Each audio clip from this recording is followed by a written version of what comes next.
My wife yelled. I should have married Marcus. At least he's ambitious. So I invited Marcus to dinner. What he admitted left her in tears. I used to think silence was worse than shouting. I believed that when two people stopped fighting, stopped arguing, and stopped caring enough to raise their voices, that was when the relationship was truly dead. But one night, I learned the opposite. Sometimes a single shouted sentence can end everything more brutally than silence ever could. It happened on a Wednesday, after a long workday for me and what was supposed to be a quiet evening at home. My wife, Diana, had been edgy for weeks.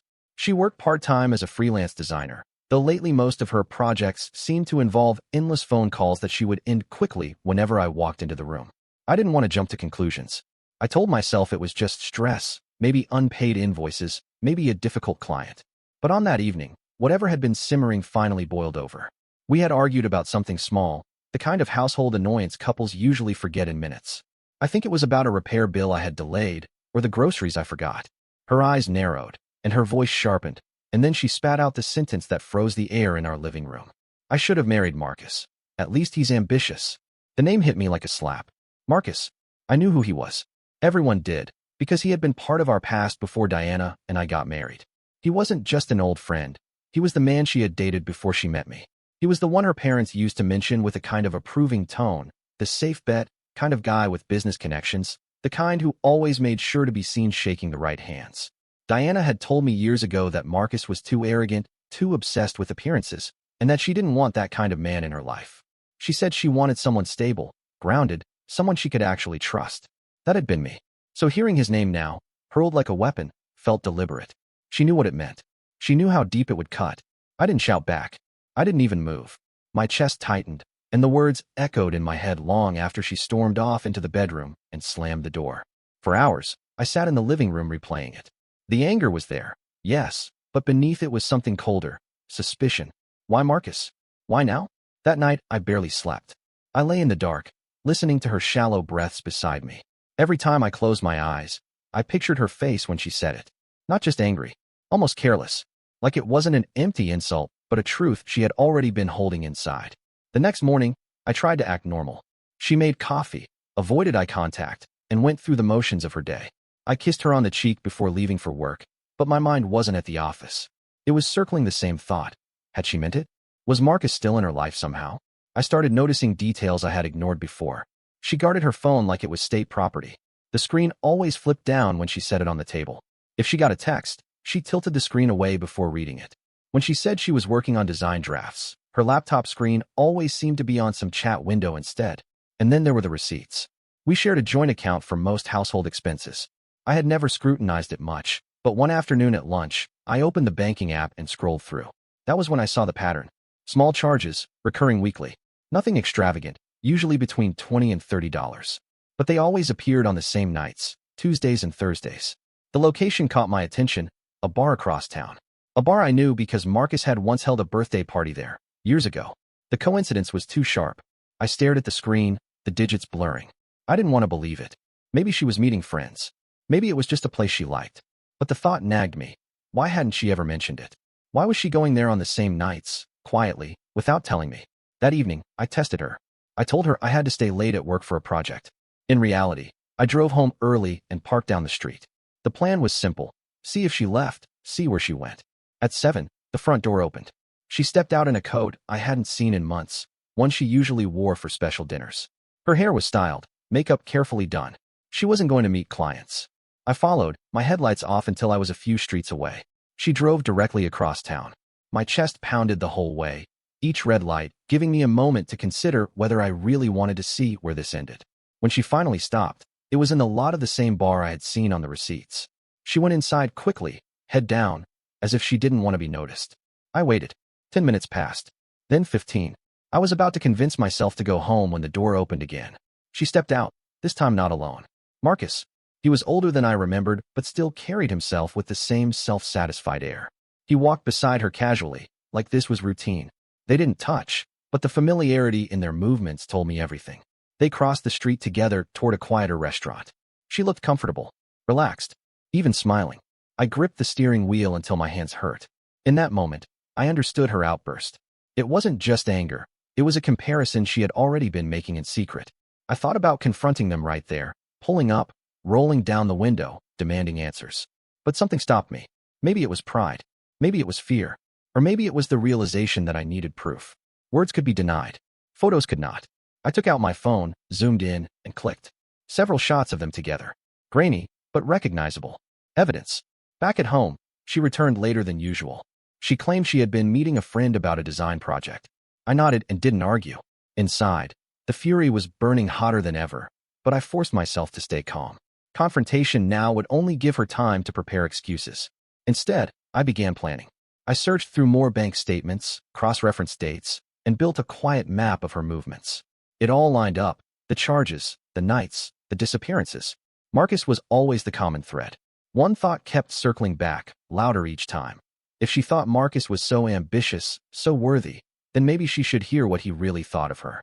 And maybe she should hear it not in whispers behind my back, but across the same table where she once promised me loyalty. So I made the decision. I reached out to Marcus. The message was simple. I told him I was hosting a dinner, that Diana would be there, and that I thought it would be a good chance for us all to catch up. I didn't mention what I knew. I didn't reveal anger. I worded it casually, as though I were extending an olive branch. To my surprise, he agreed quickly. Perhaps curiosity got the better of him. Or maybe he thought he had the upper hand already. Either way, the hook was set. When Diana asked me later in the week if we had plans for Saturday, I smiled and told her yes. I said I had arranged something special. She didn't press for details, and I didn't give any. But in my mind, the stage was already being built. This wouldn't just be dinner. This would be exposure. And when Marcus walked through that door, she would realize her outburst had started something she couldn't control. When I woke the next morning after sending that message to Marcus, I wasn't sure whether I had made the smartest or the most reckless decision of my life. Inviting the man my wife had thrown in my face into my home felt like handing over my pride on a silver platter. But I also knew this. The only way to expose the truth was to let it bleed out in the open, where denial couldn't survive. I didn't tell Diana about the invitation. In fact, I didn't tell her anything at all. That week, I went about life as if nothing had changed. Breakfast together, the same small talk about weather and bills, a kiss on the cheek before work. Outwardly, I was the same husband I had been for years. Inwardly, I was an investigator, piecing together a case. I started with her phone. Not directly. I wasn't foolish enough to try to snatch it while she was awake. But at night, when she finally drifted into sleep, I carefully shifted her hand away from the nightstand and pressed the home button. The lock screen glowed in the dark, mocking me with the 6-digit code I didn't know. Still, the previews on the screen gave hints. Repeated notifications from a contact saved only as M. Not Marcus spelled out, just an initial. Cautious, but too obvious once you already suspected. The next step was the laptop. Diana often left it in the living room, plugged in and charging. One evening, when she was in the shower, I opened the lid. No password. Relief hit me like a wave. I moved quickly, scanning through her email. Nothing incriminating at first. Then I checked her folders. There it was, a hidden folder buried under design project names. Inside, I found screenshots of chat conversations, mostly cropped, saved as if she were collecting them. Words exchanged between her and Marcus. Snippets about next time, about keeping it quiet, about him not suspecting. The words weren't explicit, but the intent was written between every line. My stomach churned. I wanted to throw the laptop against the wall, but instead, I copied everything onto a flash drive. Evidence. After that, I tracked her movements more closely. I told her I had a new client who required late hours, but instead of staying at the office, I parked near Marcus's apartment complex. I learned his schedule, when he came home from work, when he left again. More importantly, I learned hers. On Tuesday, she left our house at 6, claiming to meet a client. I followed at a distance, headlights off until traffic forced me closer. She drove straight to Marcus's neighborhood. This time she didn't park in the bar lot.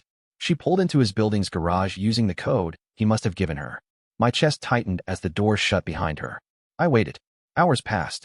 The sun went down. At 10, she finally emerged. Her hair was messy, makeup smudged. Marcus walked her to the car, leaned close enough to whisper something that made her laugh, then gave her a quick kiss before she slid into the driver's seat. It was no longer suspicion. It was fact. I snapped photos, hands shaking. The evidence wasn't abstract anymore. It was real, undeniable. That night, when she returned home, I asked casually about her evening. She smiled thinly and said the client meeting had gone better than expected. I studied her face, the way she avoided my eyes, the faint perfume that didn't belong to her. I nodded, told her I was glad, and went to bed without pressing. Inside, though, I wasn't glad. I was documenting, recording her lies in memory. each one another nail in the coffin of trust. By Friday, I had enough material to confront her outright. But confrontation wasn't what I wanted anymore. Shouting would only give her a chance to twist the narrative. No, I wanted her own accomplice to undo her. That was why I had invited Marcus. On Friday evening, I received a reply from him confirming Saturday dinner. He wrote in short, confident sentences, as though he were amused at the idea of dining with me. Maybe he thought I was clueless. Maybe he thought Diana had spun a story that painted me as naive, weak, or desperate. That was fine. Let him believe that. When Diana came home later that night, I kept my composure. We ate dinner in silence. At one point, she mentioned she might have to step out tomorrow evening for another client. I smiled and told her not to worry, because I had already made plans for us. Her face tensed for a split second, then relaxed. She didn't ask what the plans were. That alone told me she was nervous. On Saturday, I prepared the house as if nothing unusual was happening. I set the dining table neatly, opened a bottle of wine, and put on some low music. Diana asked what the occasion was. I told her she'd find out soon enough. She dressed casually, but I noticed she applied makeup with more care than usual, perhaps fearing who she might see. At 6 sharp, the doorbell rang. When I opened the door, Marcus stood there in a blazer, smiling with that same arrogant confidence he had carried since our younger days. His eyes flicked past me toward the dining room, and for the first time I saw a flicker of surprise in his expression. Behind me, Diana froze. Her wine glass trembled in her hand. The three of us sat down at the table. Conversation at first was stilted. I asked about Marcus's work, his recent ventures. He boasted about a promotion, about investments, about connections in the city. Diana remained quiet, sipping wine too quickly, eyes darting between us. I steered the conversation toward ambition. I asked Marcus what drove him, what kept him chasing success. He leaned back, smirking, and said some people settled too easily, while others kept pushing. His glance toward Diana was subtle but unmistakable. The air thickened. I watched Diana squirm, her fingers gripping the stem of her glass. She tried to change the subject, asking about vacations, about hobbies. But Marcus was already leaning into the trap. At one point, after a second glass of wine, he laughed and said something I'll never forget. She had always told him she regretted not choosing differently years ago, and that it was funny how life circled back. He said it casually, as if it were a harmless joke, but the words sliced through the room. Diana's face drained of color. She set her glass down with shaking hands. I leaned forward, keeping my voice calm, and asked him to repeat himself. Marcus looked at me, then at her, and smiled in a way that told me he enjoyed the discomfort. He repeated it, word for word. The silence afterward was deafening. Diana stammered, searching for words. She muttered something about him exaggerating, about old history being twisted. But the damage was done. The slip had exposed not only her contempt, but also the fact that Marcus had been a confidant all along. And he wasn't done. He leaned in slightly, and said that it was impressive how calm I was, because most men wouldn't be this composed if they knew half the things he knew. That was the moment I realized Marcus didn't just accept my invitation. He came to test me, to see how much I knew. And he had just revealed there was far more beneath the surface than I had uncovered. The dinner wasn't over, but the tone had shifted. Diana was pale, Marcus was smug, and I was steady on the outside while inside a storm brewed. Saturday night wasn't going to end with pleasantries. It was going to end with the kind of truth no one at that table could deny. The moment Marcus let that line slip, I knew the evening had shifted from an act of observation to an act of demolition. He wasn't here to play the polite guest anymore. He wanted to watch Diana sweat, and maybe he wanted to see how much I could handle before breaking. I stayed calm, sipping my wine slowly, my eyes never leaving his face. Diana kept her gaze fixed on the table, her hand trembling as she adjusted the fork that didn't need adjusting. I let the silence stretch, because silence is its own kind of weapon. People rush to fill it when it becomes unbearable. Marcus smirked, raised his glass, and finally broke it himself. He said that regrets were powerful things, that they had a way of clawing back into our lives, whether we wanted them to or not. Then he glanced at Diana again, and added that some people didn't realize how much they missed until it was too late. Diana whispered his name like a warning, her voice barely audible. He ignored her. Instead, he leaned forward, elbows on the table, and looked at me with that smug half-grin he had probably perfected since college. He told me he admired how composed I was, because if our positions were reversed, he would have torn the house apart by now. He said most men would rather smash a bottle against the wall than sit politely at a table with the man their wife still confided in. Diana's face twisted in panic. She told him to stop, her tone desperate, the mask slipping. That desperation was confirmation enough. She wasn't worried about Marcus lying. She was worried about him telling the truth. I stayed steady, Because control was the one thing I refused to give away. I asked Marcus if he was suggesting that he and Diana were still closer than they should be. He gave a small shrug, as if the answer were obvious. Then he said she had reached out months ago, first under the excuse of catching up, then with a different tone altogether. He said she told him she felt stuck, that she wasn't sure she had chosen right, that she still thought about him when life at home felt dull. Diana tried to interrupt, her words tumbling over themselves, saying he was twisting things, that she had only meant she wanted advice, that he was exaggerating for effect. But Marcus wasn't exaggerating. If anything, he was enjoying dragging it out, savoring every second of her unraveling. He told me she had begged him to meet her privately, not once, not twice, but regularly. He told me she had slipped him money from our account to cover his business expenses, small amounts at first, then larger ones, because she said she wanted to feel like she was investing in something ambitious, something bigger than the life she had with me. My stomach clenched as the words sank in. Money. That detail had never come from my investigations. I had seen the small bar charges, the dinners, the hints of time stolen. But I hadn't known she had been pulling from our joint funds to bankroll him. My pulse thudded in my ears. Diana slammed her glass down and demanded he stop talking. Her voice cracked, and tears welled in her eyes. She turned to me, pleading, saying I couldn't believe this, that Marcus was trying to poison me against her. But her words rang hollow against the cool confidence with which Marcus delivered his story. He leaned back then, folding his arms, and said that she had asked him to leave the city with her, that she had said if he agreed, she would empty her savings, walk away, and build a new life with him. He paused before adding, with deliberate cruelty, that he never planned on agreeing. He had enjoyed the attention, the desperation, but he had no intention of throwing away his career for someone who couldn't even be loyal in her own marriage. That was the moment Diana broke. She covered her face with both hands, sobbing into her palms, muttering that it wasn't like that he was twisting it all. But Marcus had already gutted her in front of me. He had taken whatever illusion she had left and smashed it on the table between us. I watched her cry, and for the first time since this nightmare began, I felt nothing.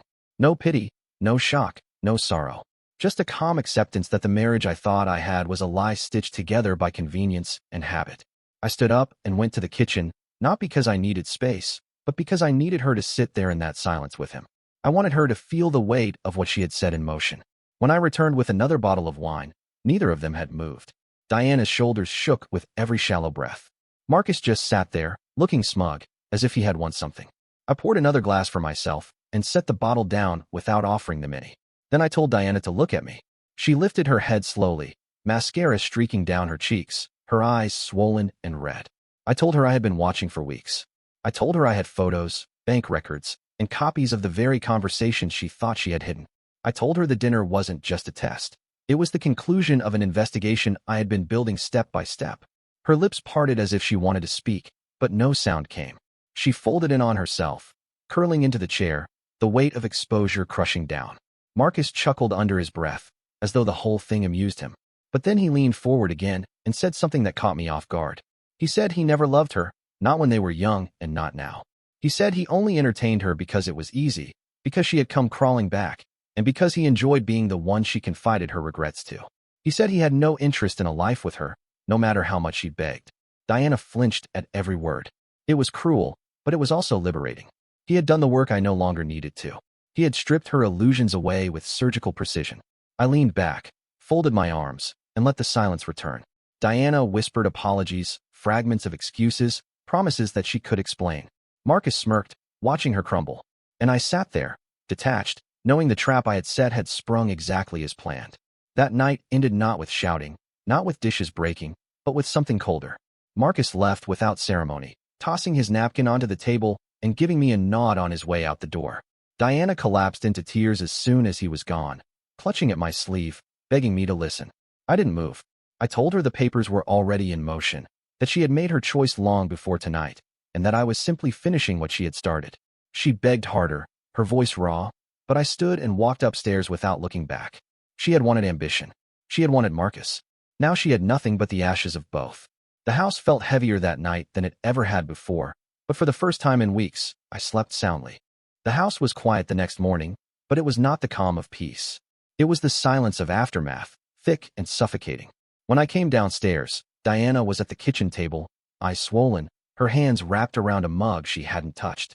She started to speak as soon as I entered, her voice hoarse, saying she hadn't slept, saying she needed me to listen, saying she could explain what Marcus had said. I didn't answer right away. I poured myself coffee, sat across from her, and placed a manila folder on the table between us. Inside were copies of the screenshots, bank statements, and photos. She reached for them with trembling fingers, flipping through each page, her face paling with every line. I told her I hadn't been blind, that I had seen her slipping away long before the outburst that broke us. I told her I had gone through every record, every message, and that her lies had only made my case stronger.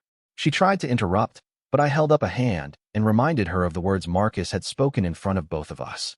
There was no denying them. For once, she had no script. She stammered half-formed excuses, trying to insist she had never intended to leave, that she only wanted validation, that Marcus twisted her words. But she couldn't erase the money, the meetings, the secrecy. And she couldn't erase the fact that I had already been to a lawyer. I slid another paper across the table. It was a draft petition for divorce. Her eyes scanned it, then shot back to me in horror. She asked if I was serious, if I would really throw away years together over what she called a mistake. That word set me off more than anything Marcus had said. I leaned forward and told her this wasn't a mistake. It was a series of choices. Every text, every payment, every evening spent in another man's apartment was deliberate. She wanted ambition. She wanted Marcus. And she had gambled that I would stay too blind or too weak to notice. She had lost. She broke down, crying loudly now, begging me not to do this. She swore she loved me, swore she had only been confused. But I had stopped listening. I stood, left the folder on the table, and told her she could stay in the house until the papers were filed, but she would not have access to the accounts anymore. I had already closed the joint card and frozen transfers. She shouted my name, pleaded that she had nowhere else to go. I didn't turn around. The following week was a blur of legal meetings and quiet evenings where we barely crossed paths in the same house. Her demeanor shifted rapidly from pleading to anger to cold indifference, as if cycling through tactics might undo the inevitable. But the evidence was overwhelming, and the attorney made it clear the court would side with me.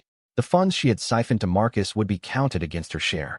The savings she thought she could use as leverage were already accounted for. Word spread faster than I expected. Friends began to distance themselves from her. Her family, who had once sung praises of Marcus years ago, now turned on her, embarrassed by the scandal. She called her mother one night. I overheard, begging for help. The conversation ended with the phone slammed down and more sobbing. The isolation was becoming real, and she knew it. But the final blow didn't come from me or from the courts. It came from Marcus. It was 3 weeks later when he called me directly. I almost didn't answer, but curiosity won. His voice was casual, even amused, as if none of this had scarred him in the slightest. He asked if Diana had told me everything. I said she had told me enough. He laughed and said she hadn't, because there was one more thing I deserved to know. He told me that from the very beginning, he had no intention of being with her. Not when she first reached out, not when she started sending him money, not even when she begged him to run away with her. He said he entertained her because it was pathetic how far she would go, because he enjoyed having her crawl back after years of rejecting him. He admitted that his business struggles had been exaggerated, that most of the money she sent went straight into his personal accounts to cover luxuries he didn't want to pay for himself. And he admitted that the dinner at my house was the perfect chance to watch her break. I gripped the phone tighter as he spoke, but not out of anger. It was clarity. He had used her just as she had used me, and the two of them had been circling each other in a game neither could win. He said he respected me, in a twisted way, for orchestrating that dinner, because it allowed him to walk away with the upper hand. Then he hung up, leaving me with the sound of his laughter still echoing in my ear. When I told Diana what he had said, she collapsed completely. She screamed at me that he was lying, that he had manipulated her, that I couldn't take his word over hers. But her protests were hollow.